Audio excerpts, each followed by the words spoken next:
Randwick and their 26-13 win over Eastern Suburbs. That is just too remarkable to be true, and there are so many milestones that these three fellows put together almost on a week-by-week basis.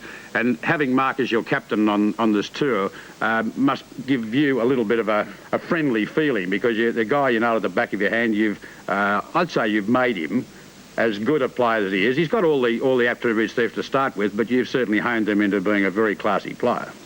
Well, he's a great captain. He captained Randwick a couple of years ago, season before last. Hasn't captained Randwick since because, or until yesterday, because he's very rarely there. But he's a great captain, and the New South Wales team were full of praise for his captaincy in New Zealand earlier this year. And I'm sure that everybody else will be full of praise for his captaincy, for his ability as a captain by the time the tour returns. Well, he's such an infectious character. In fact, the three of them are. It's nice to be able to have those sort of people on tour. And you've got Bruce Maloof as well. It just happens that 4 of the 5 of them are from Randwick. But you do need a few imps around, don't you? To break the strain a bit. Well, there's a few more imps in the side. I think we'll be right for laughs. Right for laughs. Well, it was a super display by the three Ellas, and Eastern Suburbs certainly weren't disgraced. It was a very sloppy paddock at Wallara, so much so that only the 1s and the 2s were played there. The 3s, 4s and 5s were played at Coogee. But on the far side of the paddock, from where the camera is, really was heavy going. And Eastern Suburbs, who have won 3 on the trot, 4 of their last 5, certainly gave Randwick something to think about, because it was only 6-4 at half-time, and there's a couple of incidents which I'll show you shortly where Steve Callum was involved. He came into the side when Gary Brown withdrew, and he played a very strong game. And you're talking about earlier, Bobby, about Mark Ella being captain. The reason for that was that Ray Evans had a very nasty lobster in Wagga on Thursday night and was suffering from food poisoning, and he just eats too much. He eats the wrong things, obviously. Eats the wrong things. Well, with 2 names to look at of the last 2, and of course the best footballer of our weekly telecast match will be called the King G Footballer of the Week, receiving $400 and appearing on Sports World the following week. The weekly award winners will be judged by the Contraversy Corner panel, and the overall winner will be named the Mazda Footballer of the Year and receive a magnificent Mazda RX-7 as his prize, $17,524 worth. The player responsible for the Mazda Try of the Year receives a mighty Mazda 626 valued at $9,564. All right, well, our first award winner can't be here. He's down with his team in Canberra, and that, of course, is an extenuating circumstance. This was Peter Wynn from last week. Now, I had a great deal of enjoyment giving Wynn the award, because he's had a horrifying run with injuries, a knee injury that would have crippled, and did cripple him for a long while, but would have put a lot of men out of football, but he's fought back with a great deal of courage. I think he's an enormously talented player. I think both the Wynns are enormously talented players. And he came up with an enormous game last week. Really, 2 try-saving ankle taps in the opening half were maybe turning points in the game, when you consider there was only 1 try scored, and that you'll see a little later on. But his willingness to take the ball up constantly was a very, very enjoyable facet of the game for me. His strength and his occasional ball distribution. Whenever he could unload, he did. And it was altogether a very, very fine performance from a man who suffered what can be only termed the slings and arrows of outrageous fortune, with a series of injuries when he first came to Sydney football. So, Peter Wynn, I salute you for a very good match, and you get our $400 for last week. And from that match, only the 1 try, but what an exquisite try it was in terms of solo skill. Watch it again. Ella. Kenny, lovely step. Oh, he's right through. It's a magnificent bit of personal football. There aren't any better footballers or footballing tries than that one on a solo basis. Just a really masterful bit of body control and skill by Kenny, and I applaud him for that. So he gets the $150 for the man most responsible for his own try, so fair enough for that one. Yesterday's match, the Australia and New Zealand decider, Winfield decider out there at the Sydney Cricket Ground, and I went for Craig Young, and I'm very happy that Craig showed that form. I think it's his best game of the year. And there's your $400, and I think probably there were times this year when you thought you'd never win an award again. Oh, yes, I thought that at one stage, but just have to keep on battling along. You've had a couple of low points. Being dropped to reserve grade must have been a real kick in the backside to you. Yeah, it's very disappointing. Yeah. And then you've lost the captaincy of the St George side, whether it's temporary or not, but has that been a big disappointment? Oh, it was disappointing, but the team comes first, and Roy thought to give Graham the captaincy, and he had a tremendous game last week, so it has done him any harm. Yeah, right. Well, let's have a look at you in action yesterday. Did you enjoy the game to start with? Yeah, I enjoyed it. The ground was in remarkable condition for so much rain, wasn't it? Yeah, there's a bit wet in the middle, but it's always expected from the cricket ground. Just how good are this New Zealand side?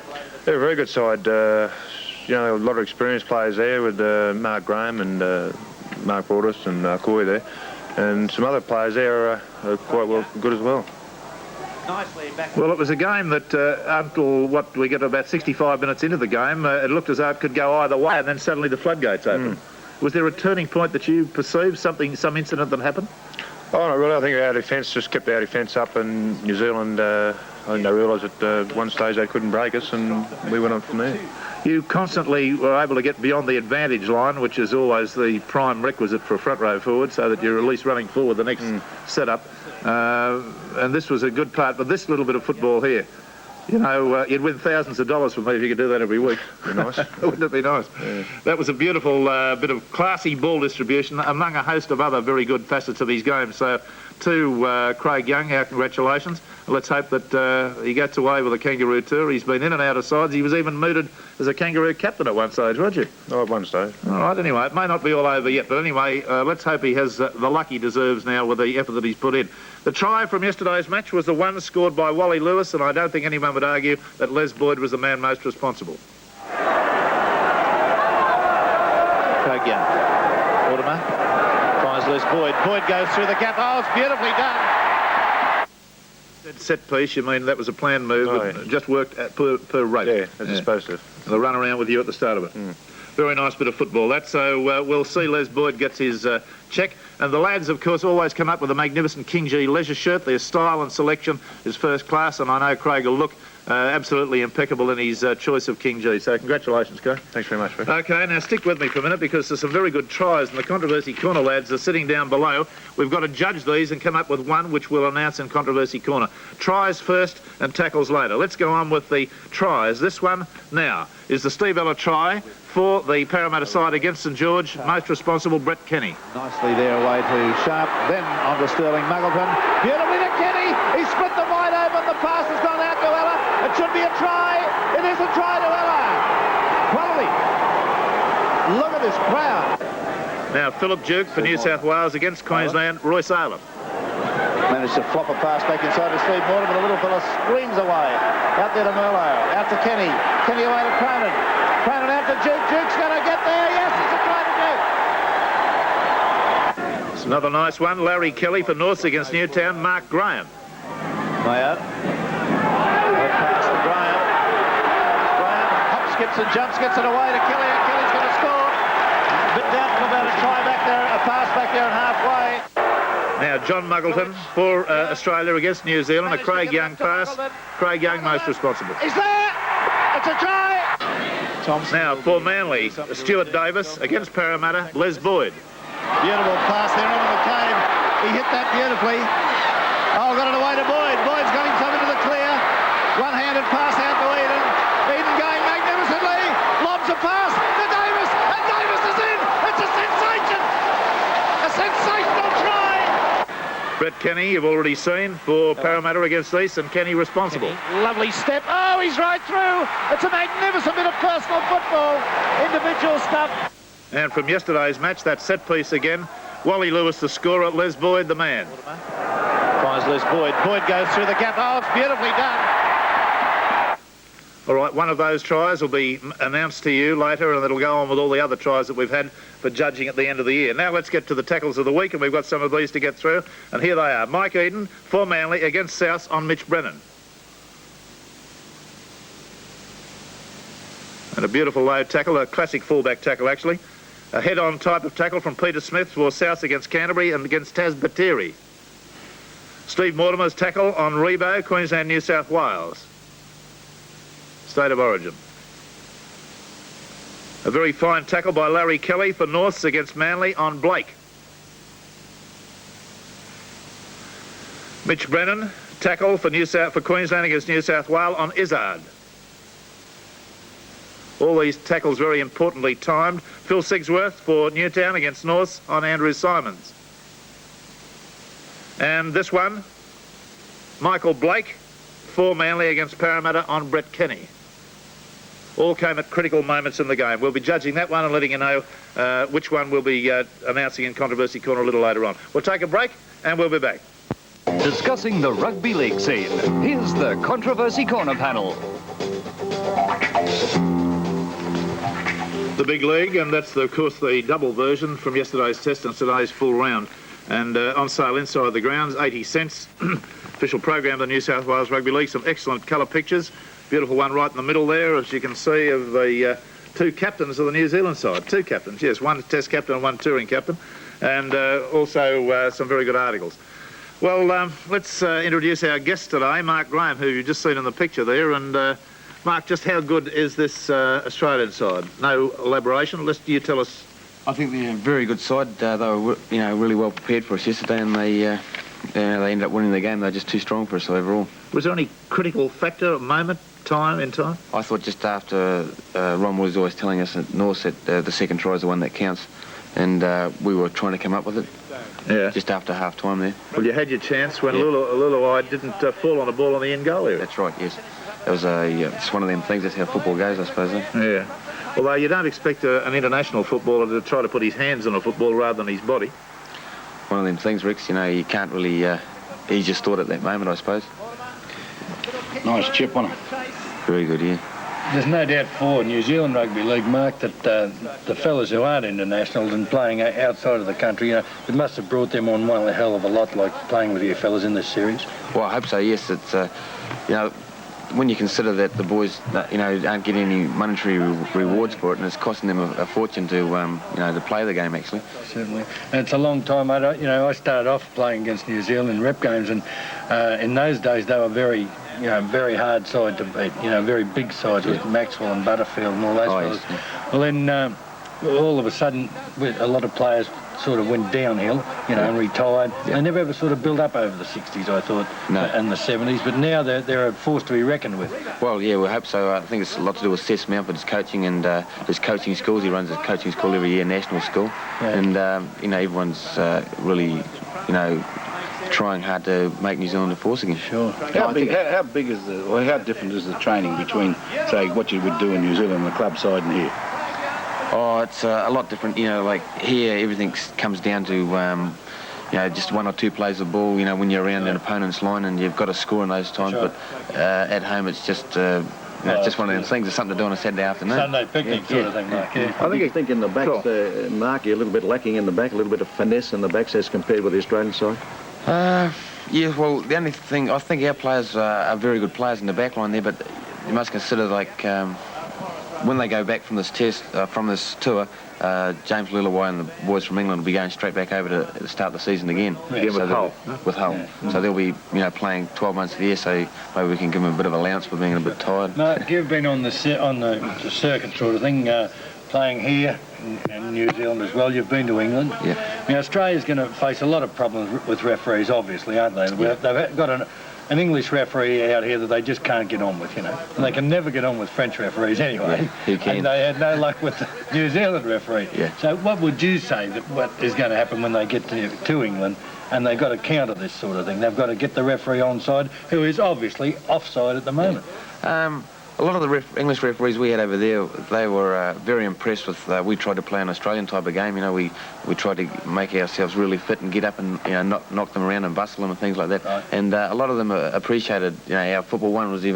We even heard one bloke telling us that he was very impressed. He said, just like the Aussies, he was saying, as we were backing up, he said, get the boys back now and we'll go again.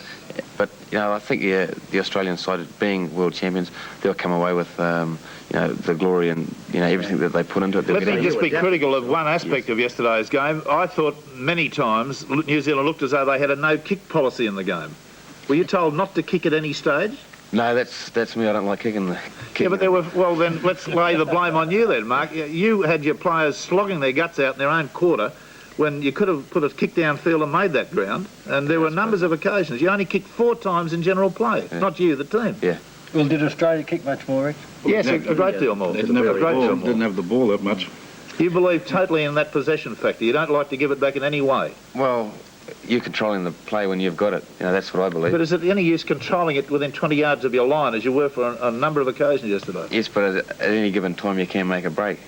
Yes, and there's an old story about me auntie had things, she'd be my uncle. Isn't there an old story about that? The other side can't score tries while you've got the ball. it. Is that it, Mark, mate? Mark, did you find up in Brisbane you were turning the ball back inside and Australians were allowing you to run with the ball? This time they seemed to counter that. They got up and stopped that pass from getting away. That's right. They played very well. You know, they were obviously awake to any ploys that we had, and you know, all the credit must go to them. What did you think of that decision there to disallow that try? I believed he was about a yard offside, Brentnell, when the kick was put through by Mortimer. Did you agree with that? Oh, I'm very happy to agree. You're happy with that? What did you think, Cole? You were there. Well, I was there. I thought he was a little bit in front, but it was a very hard decision to give, and I thought he was quite correct in that decision. Yeah, right. Probably one of the greater decisions of the afternoon, mate. The Meninga injury was an interesting one, not to him, obviously, but there was the tackle from Kemble and then O'Hara coming in from outside, pushing him back the way he'd been... Yeah, well, I think it was unfortunate for Meninga, but I think he must have been disappointed to see Steve Rogers, because Steve Rogers sort of put a bit of zip in the Australian side too. He made 2-3 smart breaks. Matter of fact, set up one try. Yes, he did. He's a great player. I thought Meninga was playing well up that stage. He looked like he was just starting to settle in. We were talking about the try that got away. Now, look at this. Luluwai only had to fall on that ball, and he tries to put his hands on it in a test match. I can't believe that. I mean, you don't score that many tries in your test career, do you, to squander one like that? I know you're in a position you can't or don't want to criticise a teammate. Have you ever seen a player butcher a try as badly as that? Well, it was pretty well butchered, but still, again, he probably just everything came to him all of a sudden, and he just... Maybe he didn't think it was on. Maybe he just didn't think. Yeah. Maybe he just didn't think. Before. That was going to be 5-all at that stage. Yes, I'll say, yeah. Because they had the very important part of the game. But I think that happened in your game. There's 2 or 3 breaks made by you too, Mark. That the lack of finish in the New Zealand side. It was bad play by me. You know, pass the ball. Pardon? Well, it was bad play by me there, Cole. I thought, you know, I passed the ball to Greg Brentnell. That was intercept. Yeah. One time. The lack of finish. Yeah. Actually, yesterday you had a brand of Penrith football about you fellas. You made plenty of breaks, you know, but they never came to anything. That's right. Just that little bit. Probably, Mark, you know, when all's said and done, they're probably just not good enough. Do you think? Well, you know, you got to remember we're playing against the best professionals in the world at this stage. So you know, to even like run them close as we did in the first test and give them a good game in the second. Well, I thought anyway. I think we're doing well. You know, I reckon at the second half of the first half there, the second part of it, there, New Zealand were the better side. They were attacking well and they looked dangerous on several occasions. Yeah. It was just like a finish. Well, let's have a listen to what Frank Stanton had to say. Of course, one of his major problems is his high penalty count. And why do they succeed? And this is how he answered. My answer is the display by the Australians. They gave a disciplined display, and they didn't let the penalties overawe them. They didn't let them frustrate them. They stuck to their guns in defence.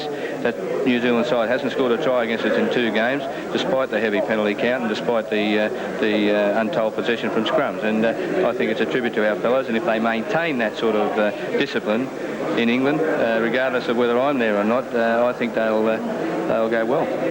And I spoke to Max Krilich, who's been on the receiving end of a fair hammer, as is Steve Mortimer. What did Lindop want in the set scrums?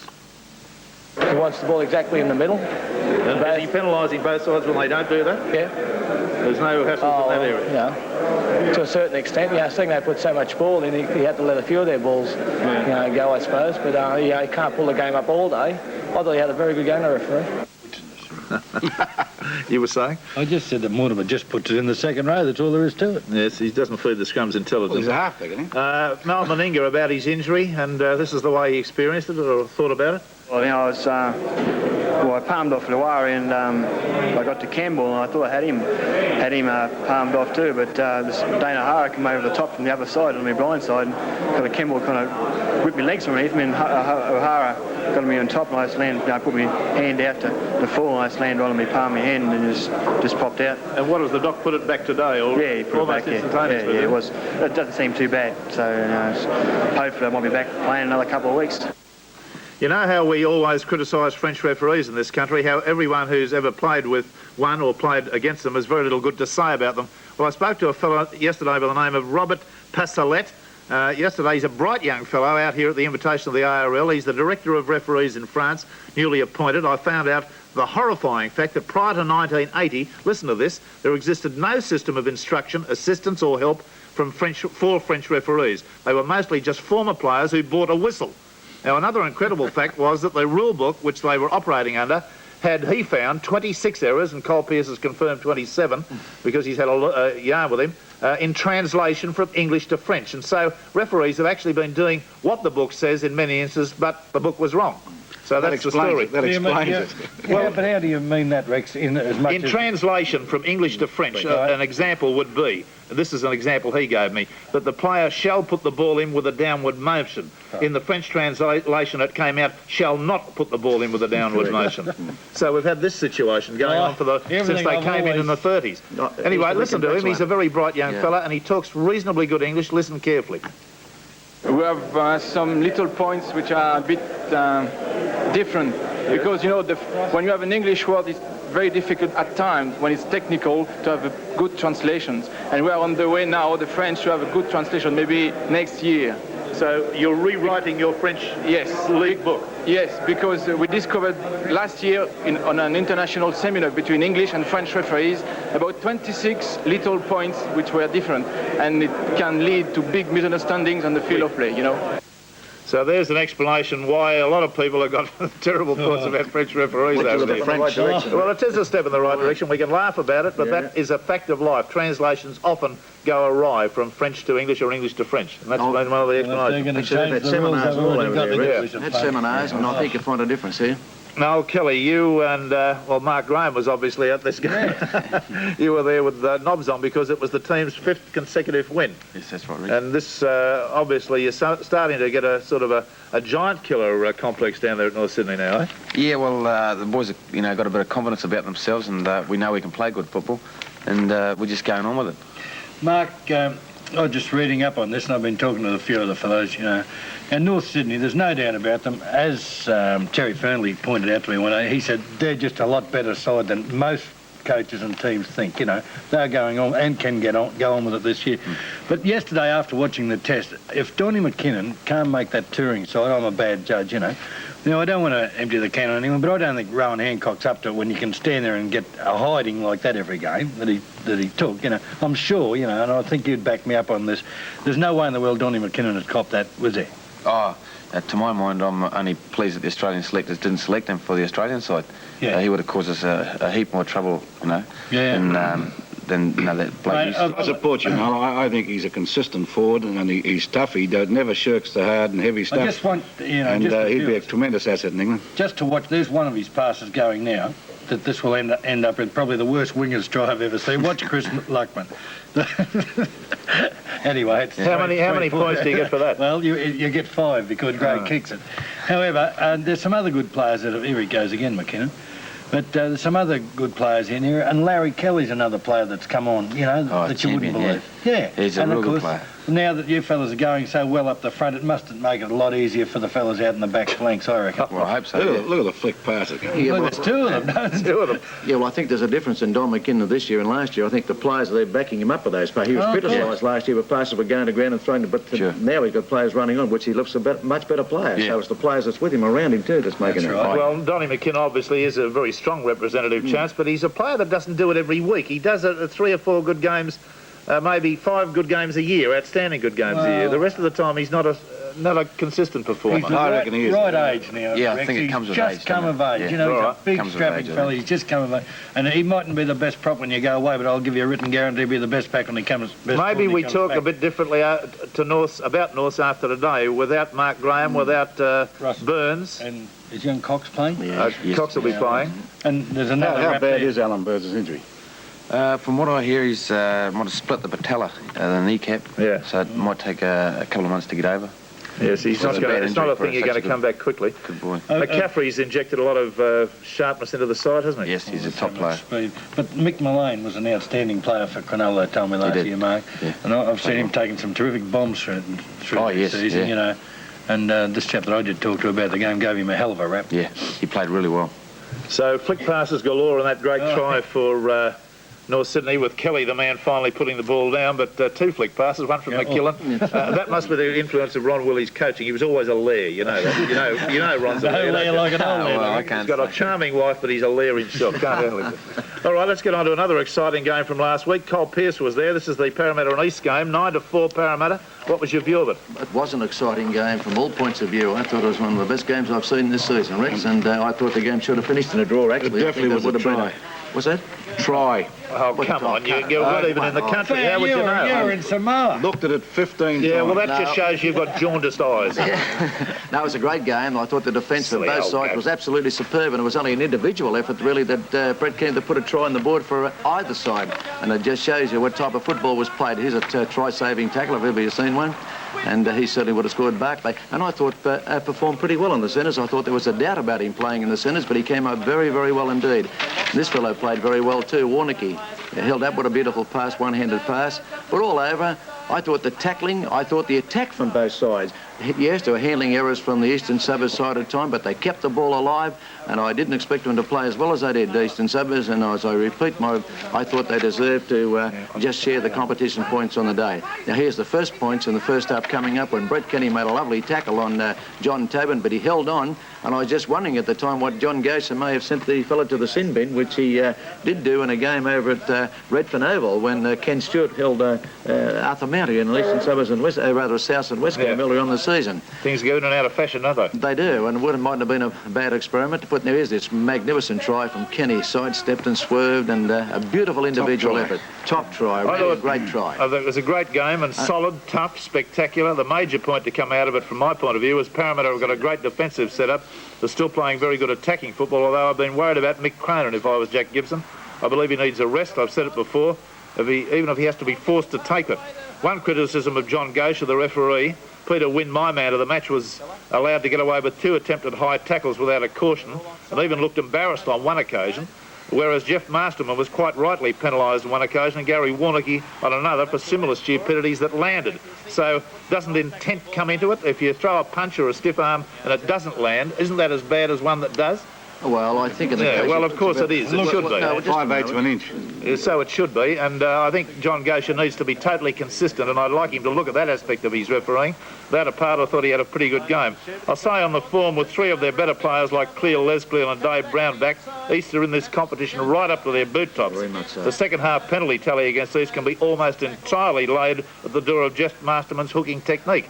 He just can't satisfy referees the way he lies down in scrums. But there were 3 penalties outside the scrums too. I thought Jib made good tackles and put the elbow on 3 occasions in that particular game. That was really sad, and goals were kicked from him, and that was the difference in the finish of the game too. So you can't take that away. I think players are to be blamed for that, for giving away stupid penalties, Rex. Now, we've spoken many times about Brentnell and his bomb-taking. Gurr is a very good artist at this too. I noticed that he's adopted the leap that Brentnell does, which is becoming a standard thing, and I think your bloke even jumps in the air these days. Yes. The wind tackle on Barclay was quite a good one. Well, dive. It was an ankle tap, but quite legitimate in the circumstances. And that was a try-saver. Yep. Because that Barclay can run, and he did exactly the same thing on Warnocky a little later on. So East had their chances. And it was just this splendid never-say-die attitude of the defence that cut him down. He had a good game. Now, there again, exactly the same sort of thing.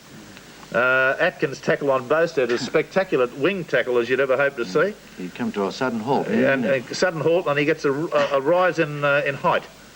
Oops. And oops-a-daisy. Sort of jumped up into his yes, didn't enjoy that at all. Now, we'll let Ferris deliberate over this.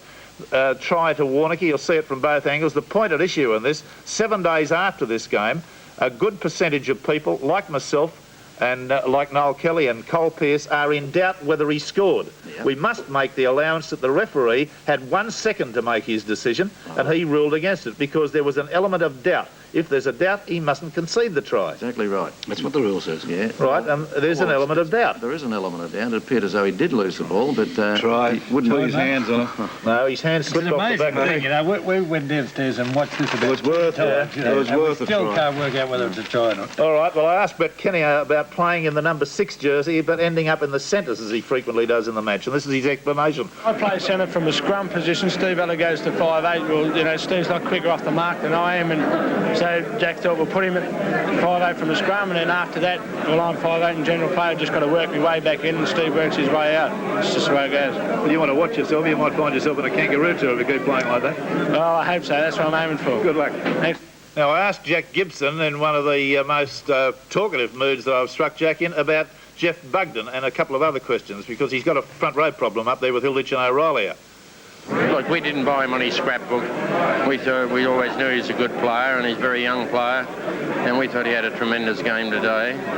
He's missed a lot of games, missed a lot of football this year, but you know, he must get better. Each game he played, he'll get better and stronger. And so you're pretty happy with the way he's firing at the moment? Yeah, and so is the players that play with him. That's more important than what I think, probably. Was there any anxiety when it was 9-4? So East score a try and kick a goal, and they're back with a level score. Did you think your guys should have gone for a field goal down there? Well, there was plenty of anxiety the way East were playing. They wouldn't pack it in. We were hoping they would a bit, but they kept on coming, and probably the field goal situation was on, but their defence really held us there. Yeah. And maybe you'd like to play it over again, but it's... if you'd had communication with the field, would you have been calling out field goal? No, I wouldn't have been saying anything. They were in enough trouble as it was without me confusing them. Didn't need to be confused with the coach getting involved. No, they sure didn't, no. How good are Eastern Suburbs on that form? Do you think they're a Final Five contender? Well, they're a grand final contender if they maintain that form. Here he is. Jack, and he's very, very best. That's the most amusing I've ever struck him. He's usually a fairly taciturn Jack sort would of be a guy. very happy with that win. Okay, well, let's go to our corrugated paper Tackle of the Week competition.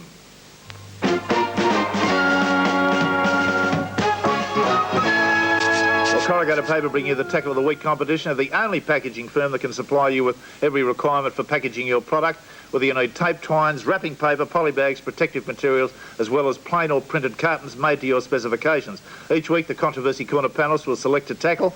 We'll narrow those selections down to one. The winner receives $100 from Corrugated Paper. Year's end, all those tackles will be judged. The best will be called the Corrugated Tackle of the Year. The winner will receive $1,500 in cash from Corrugated and a great new prize, a week's holiday, skippering themselves around on a clipper boat from a Coona Bay anchorage just north of Sydney in scenic Broken Bay. This clipper holiday is an experience he'll never forget. Mark Graham would like to get one of those, I'll be bound.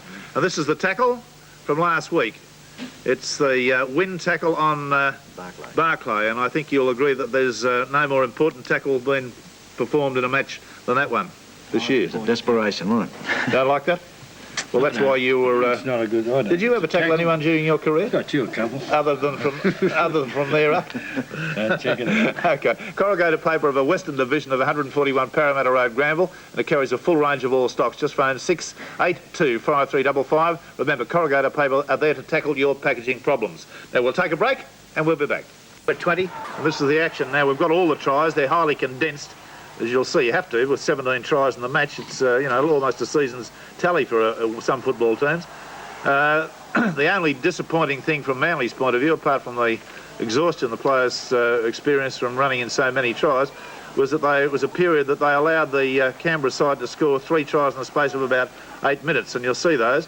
And that would, if I were the coach, be a worry, because, when you get into this mood, I don't think you allow teams to come away with 3 tries like that. Vaughton was one of the best players on the field. Michael Blake, this player in possession, out to Carey.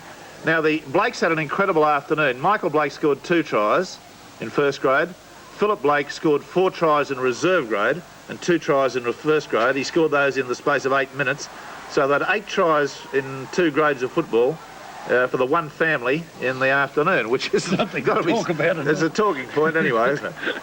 But even Alan Thompson, who's not the, what you'd say, the fastest 5'8" around, was able to score there. And McCabe went in for a couple of tries. It was altogether an afternoon of bewildering ball movement. Amazing thing, they had Manly down 11-2 down at Canberra, didn't they? That's right. And who knows what may happen down there. I'm told Barry Ross rang Canberra a little while ago, and just getting off this game, Parramatta, the people have been queuing down there to get in already. The Parramatta-Canberra game. They are anticipating a crowd larger than at the test yesterday. You certainly love the footy, don't In excess of 17,000 people, they hope. Is that right, Barry? And it's not Soldiers Bowl. Queuing since about 8 o'clock this morning. It's a perfect day down there. And it's not extremely cold. But what can one say to Don Ferner and his men after a lacking? This is a shellacking, this is a real bottom-tanning. There's young Philip Blake, Michael Blake rather, scoring another one of his. They won't win today, Canberra, but they'll probably put on one hell of a show, just purely and simply because they'll have their tails in the air with the crowd down there. They've been shellacked before today too, and other people have been beat better Canberra too. Yeah, but they're a different proposition down there. This Angel Marina continues to score tries. He scored 3 in one match this year. Here's another one with David Grant coming on the burst. He was responsible for getting the pass away, this little halfback O'Sullivan. And he went in for some tries.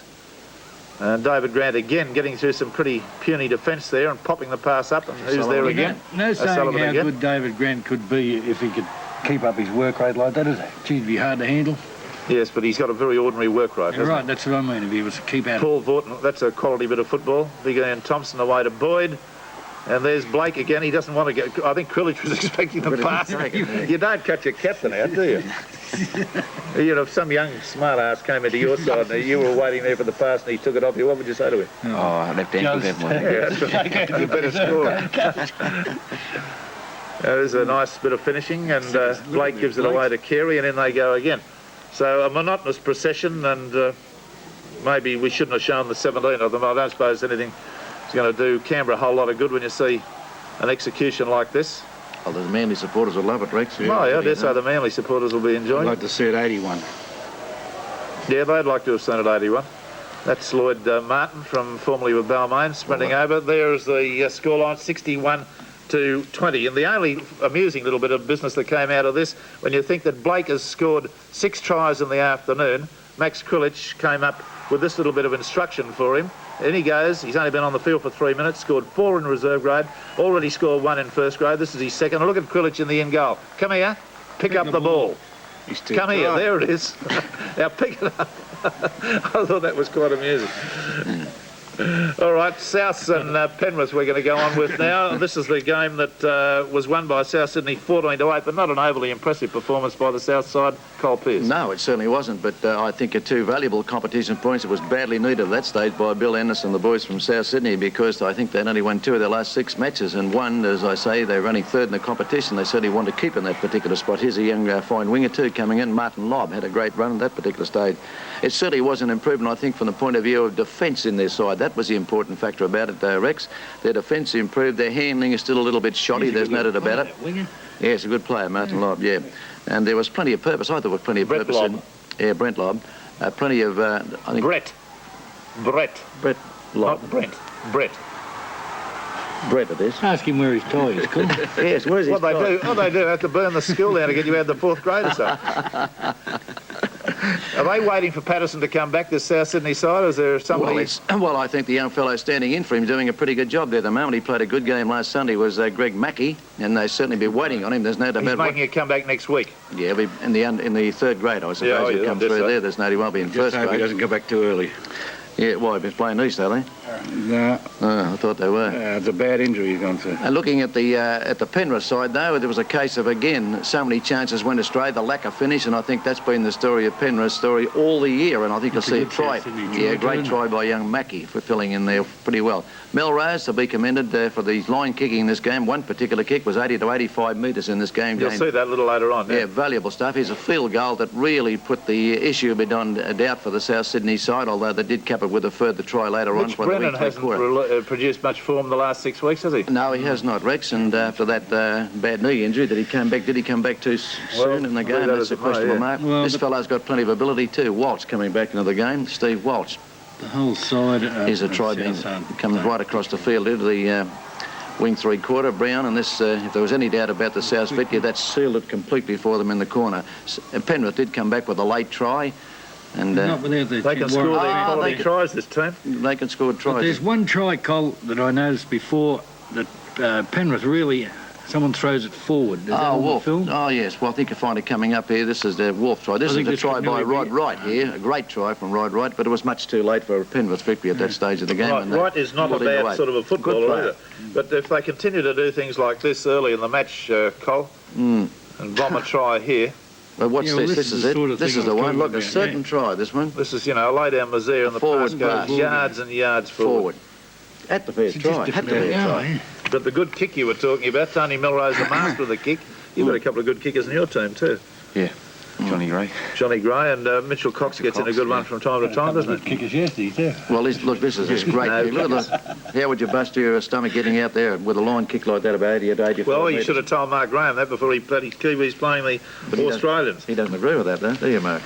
All right, let's go on with the Western Balmain game. Noel Kelly always likes to see the Maggies come good, and they are coming good too now, aren't they? They're playing all Yes, right. but this was a pretty ordinary game just the same, Rex. It was a game that, well, it never reached any great heights, although there was some good individual football in it. There's Greg Cox doing an old chook rape, a flick pass or whatever, a handball, which ultimately results in a try, I think, or a good tackle over the sideline. But Western Suburbs bombed and bombed and bombed. You'll see Wayne Smith come up and go up for this one. And they bombed the whole first half. That was the pattern of the game. Just keep Balmain down on that line, put the bomber. But they only came up with one try from it. Well, Balmain's whiz kid, Benny Elias, he's had a blinder against South Sydney and ordinary against Western Suburbs. I saw that game too, and don't forget it was Lease that had a good game for Western Suburbs last week. He just put an eye on Elias right from the word go, and he caught him a few times and just yarded him up all day. And I thought that they might have run into a little bit of trouble, Balmain, with Benny Elias taking the pass that Percy Knight normally takes, because Percy Knight is underestimated in a lot of ways, but by hell, he can make a break. Nothing wrong with that try to Miranda. Yeah. Good work by Webster there to make the initial break. Well, Webster at times played really well, and Miranda I thought played all right, but there was some Michael Duke for Western Suburbs, only a little fella. He turned in a top performance. Very busy performance. Oh, he's a good little player, and very Did Elias small. try to do too much last week from the previous week? But he was, yes, he did, but he was... actually, what I was saying before, by taking the wrong pass, the pass that I thought that Percy Knight could have done a little bit more with. I thought that Wayne Miranda played all right, plus Larry Corowa. It's good to see Larry getting back into the action a bit because he's certainly got his act together a bit. Is he on the comeback trail? Well, I think he is. He's looking good, Rex. He's not making any mistakes. He appears to have lost a little bit of weight around the waistline. Lee's hit his straps at the right time. Yeah, putting Ross Conlon through a gap. There's Larry catching him from behind there. There's some conjecture at the moment, just digressing from this game, about John Donnelly's future. Do you believe that West will let him go? Well, he'd have to produce the goodies, I suppose, Rex. He's got a broken hand. He's been there a long while. I realise he's not playing at the moment. I'm talking about his future. Olsen Philippine. I couldn't say.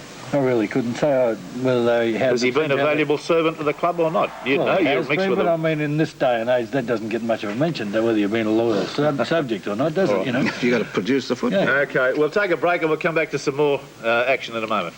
Before we get on with the action, this year's Kangaroo Tour promises to be a great footballing tour. Now, why not join the thousands of Australians who follow the Kangas? Stevens Sports Travel have devised 2 tours to cater to those who want a budget trip and those who want to do it in style with sightseeing and comfort. Now, the first is $2,690 per person, including return economy airfares, coach transfers, hotel accommodation, breakfast and good tickets to 6 games. The second trip, led by Arthur Beeston and Reg Gasnier, includes his superior hotel accommodation, coach and driver throughout, sightseeing guides in Paris, Dublin, Edinburgh and the Lakes District. Now, the cost of this per person is $3,717. Now, for all information, get in touch with Stevens Travel, or either Linda Boland or Tony Shorter on 23138833. But do it soon. OK, let's go on with the Illawarra and Canterbury game from last week. This is a game I've had a look at on tape, and what worries me about this Canterbury side, if they've got any aspirations of getting into the top 5, is the way they can't sustain an effort. Canterbury won, but they failed to look convincing in the second half. Illawarra were in it all the way. Canterbury tried their free-flowing game, but mistakes at critical moments let them down. However, they opened their account with a great try to Steve Gearin, and there it is, who scored with a top pass from Batiri after about 10 minutes.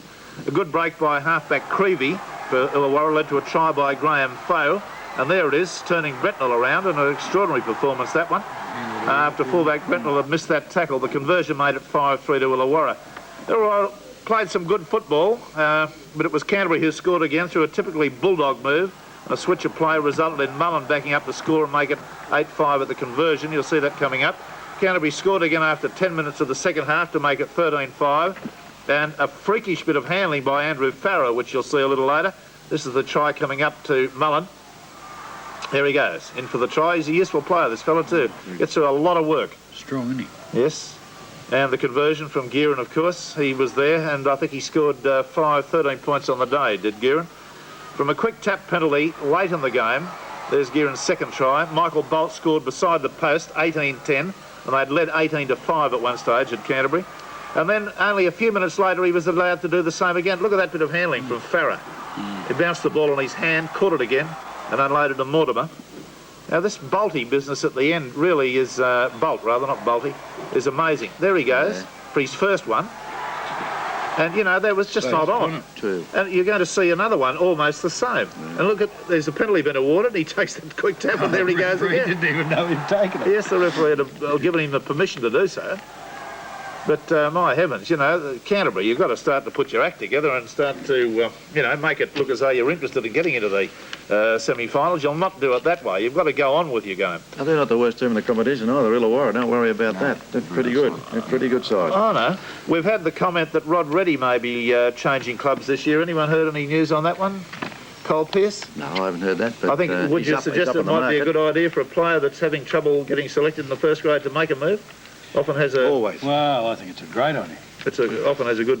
Change as good as a holiday, isn't it? Yeah, right. Oh, I reckon there's quite a few players in quite a few clubs that need a change. There's a couple of players making comebacks today. Terry Randall coming back in reserve grade for the Manly side against Newtown. Chris Close coming back in third grade. Graham Eadie's back there. And Graham Eadie coming back. Johnny Gibbs is the only big name Manly hasn't got actually back coming on the field at the moment. We've already mentioned Alan Burns' kneecap. What news of Kiwis that might be playing in Australia? Have you got any suggestions that Gall or Tamati, Killer Tamati? There's about 2 or 3 players I think have been looked at by some of the Sydney clubs, and I just don't really know whether they'll be coming over or not, the boys there. Have they asked your advice, and what's been your reaction? Well, I said, you know, if you want to make football your career, you know, this is the place to do it. What's it going to do to the New Zealand League, though, mate? Well, if they can make it where you can play for your country of birth, I think it'll still do New Zealand League a lot of good. And what about the club standard? Well, a lot of the boys aren't from the big cities anyway. They're only playing out in the country. Yeah. So before anybody rings up, Rex, it was 12 points to Gear and not 15 last week. Oh, all right. Okay, thanks very much. Hey, thanks very much, Paul. I enjoyed that. All right, put it in the tie. All right, the try selected. The try selected from the head of the show, the one that goes on into the judging later on, was the one by Steve Ella for Parramatta against Saints. Who was it? You were the guys that selected it. What's that? The try. Steve Ella. Who was it against? Well, St George. Well, let's have a look at it. This is the one. Parramatta versus St George. O'Reilly. It was Taylor. Nicely there away to Sharp. Then on to Sterling Muggleton. Beautifully to Kenny. He split them wide open. The pass has gone out to Ella. It should be a try. It is a try to Ella. Quality. So that try goes in with the judging, and now we've got the tackle that was judged by the Controversy Corner panel, and this is the one on by Steve Mortimer on John Rebo in the State of Origin match. And you would see him knock the fend away and go in underneath it. That's a quality tackle, and also the head in exactly the right position. Right place, right behind. Yeah. Great stuff. It was good stuff. All right, we'll go now to Barry Ross for his Golden Boot Award.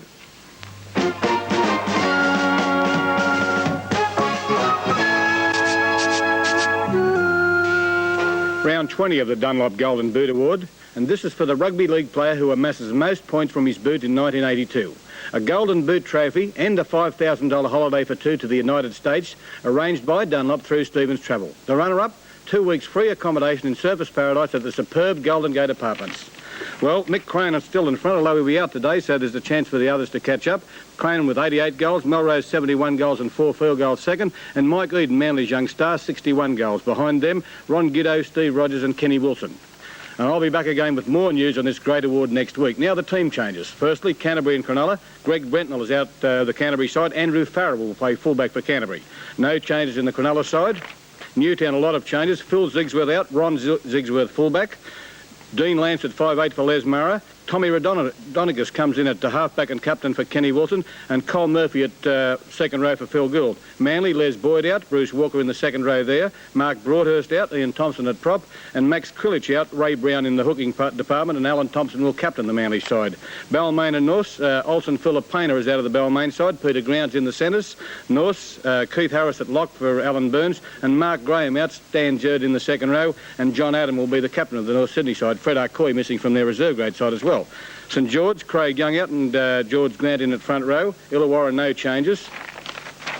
Canberra, no changes in their side. The Parramatta side, they've got Ray Price, John Muggleton and Peter Wynn out, and Mike Cranan. Eric Graff will play in the centres, although I suspect they'll change that around a bit. And their forwards, Fitzwalter, Howell, Phelan, Sharp, Edge and Bugden. East and Souths, Bostad will play, so McFarlane drops out of the east side and Tobin out of the forwards. Ken Wright, we believe, will come in at 5'8" for Greg Mackey in the South Sydney side, and Gary Hambley for Peter Smith. No changes in the Penrith and West side. Back to Rex. OK, let's see who's going to win these games. Today's Canberra-Parramatta game. Ferris? Parramatta. Mark? Parramatta.